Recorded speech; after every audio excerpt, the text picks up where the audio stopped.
The disappearance of Shelley Miscavige. Tom Cruise from hit movie Top Gun. Lord Xenu of the Galactic Confederacy in hit TV show South Park. How is it all connected? Scientology, of course. But what is Scientology?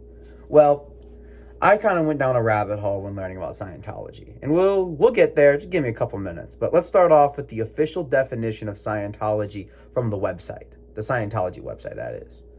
It is a religion that offers a precise path leading to a complete and certain understanding of one's true spiritual nature and one's relationship to self, family, groups, mankind, and all life forms, the material universe, the spiritual universe, and the supreme being. That's a lot to unpack. But the ultimate goal of Scientology is true spiritual enlightenment and freedom for all. And what's different about this religion, Scientology, is you are allowed to practice other religions because, in a way, Scientology isn't a religion. It's like a life philosophy. And let me explain more about how you reach the spiritual enlightenment.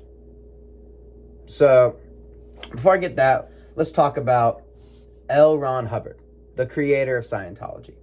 Now, he wrote, originally in 1950, wrote this, the Book of Dianetics, or Dianetics.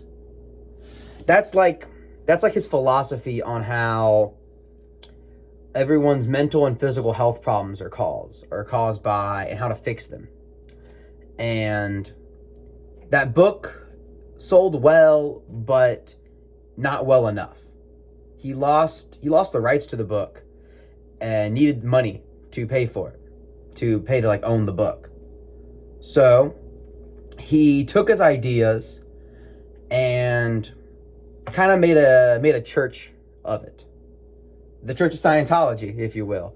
And the reason he did this was, yeah, he was spiritual, but from what I've realized, it's typically believed he did this as a tax write-off, as religions get tax write-off. So he did this, didn't have to pay taxes on his ideas and his sciences. Go get it, I guess. But he started off, Ron Hubbard, as a science fiction writer. And went straight to regular science and religion. So that's kind of a step up, I would say. But here's what his book of Dianetics said about mental health and physical problems. He said that all problems are caused by these type of memories you have called engrams. And according to Hubbard, individuals could reach a state of mind he called the clear, in which all those negative engrams in your mind have been removed. And how you do this is through an audit or an auditor. And the auditor is a high-ranking member of the Church of Scientology who then gives you kind of an interview and uses this e-meter, also known as an electropsychometer. They use that, and there are these handles you can grip, and it reads your engram level. And it pretty much, throughout the questioning, throughout the interviews, through the auditor, it slowly goes down until you've cleared these bad memories, these bad thoughts, and you've reached this clear. And you're a better person because of it, pretty much. And it makes sense, yeah. Tom Cruise, that guy right there, he's a Scientologist, and he said it helped him overcome his dyslexia. So, it's got to work, right? So, another thing they have like the Catholic Church, they got levels. The levels are called operating thetan. Thetan is a word we'll get to in a second. And so, the way to get to this spiritual enlightenment is called the bridge to total freedom. That's the name for it. And it's got levels ranging from 1 to 15. And you have to go through an audit to go through each level, but there's something new. You have to pay money. You have to pay money to go up the levels, which seems, I don't know, not the best way a religion should operate, but I'm not calling that into question. Yeah, there are 15 levels, but only 8 of them are accessible. The other, what is that? 7? The other 7 have not been released yet. Whatever released means. So, and how you have to pay money to go up these levels, but basically getting up to level like 8 can range anywhere from $300 to $400,000. That's going up all 8 levels. And that number was given by 1996. I could not find a more accurate statement for the numbers, the money it costs. But here's the thing. Would it not go up because of inflation? So it could be, I don't want to say things like this, but it could be up to the millions if this is still going on. And it has what? It has 40,000 people in this religion, assuming they're all doing this. This is multi-million-dollar religion. But that's like a business. Let's not think of it like business. Pretty much, and long story short, these operating Thetan levels are like new iPhones. And you just buy one to upgrade it and go up a level. Yeah, that's a good analogy. So, back to the board. Everything I said about Scientology being a life philosophy, going through these audits, getting out all these bad engrams, these memories, is what Scientology is about to the majority of the public. Then, something happened.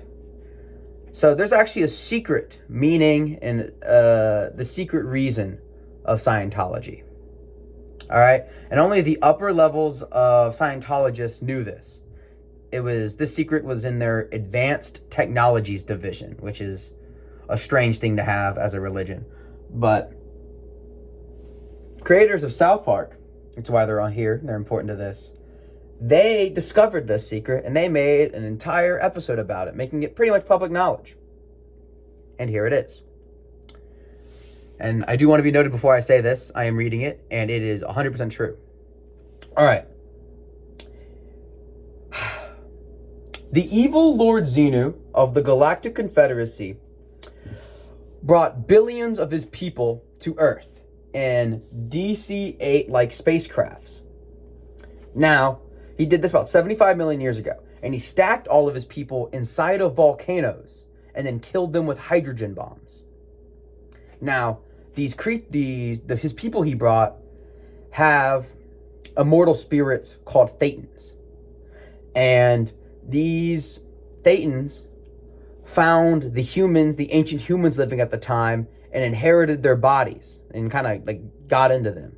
And that's what causes all the harm that people have in life.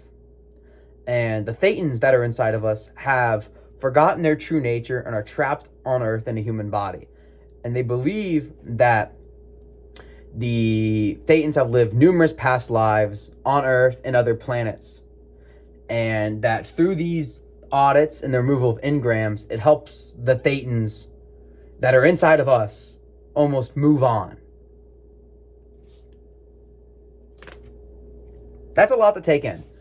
I didn't believe it originally. I've seen the episode and I was like, this sounds too good to be true. It's a wild thing. It's a no religions really talk about aliens in space. And it makes sense that something named after science, Scientology, kind of would.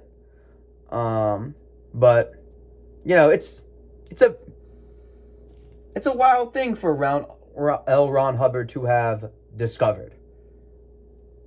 And fun fact, the David Miscarriage right here, he's the current leader of Scientology. He took over it after a year after L. Ron Hubbard died. He sent people and hiring members of the church to basically spy on the creators of South Park for like months. Like they were being constantly followed and watched because of this episode, of how like big this reveal was. And some other things about David Miscarriage I want to talk about here. Since he's assumed a leadership position, there have been numerous allegations against him. These claims include human trafficking, child abuse, slavery, forced separation of family members, coercive fundraising practices, harassment of journalists and Scientology critics, and emotional and physical abuse of his subordinates. A lot of things. So weirdly, there's something bigger than that. That is his wife, Shelley Miscavige. She's been missing since 2007. They returned in 2006. They returned from a trip aboard the Scientology cruise ship called the Free Winds, which I'm not even going to get into in this. It's a whole thing. But after they got back, David said that Shelley seemed to have visibly changed her mood and have looked coward. And then, shortly after that, in June 2006, she went missing and has not been seen again in public. And in 2007, the LA Police Department did an investigation and claimed everything was all right. We have not seen her since. No one has seen her. This picture right here, 2006. There are no updated pictures of her. So, that's something. Long story short, Scientology has a bunch of controversies and differences in opinions about the world, and lots of other religions do. And it is, I guess, a good way to make money, at least. But it did help Tom Cruise cure his dyslexia. And without that, would he be able to star in Top Gun Maverick? Most certainly not. So, all in all, Scientology is great, and we should all convert. Thank you.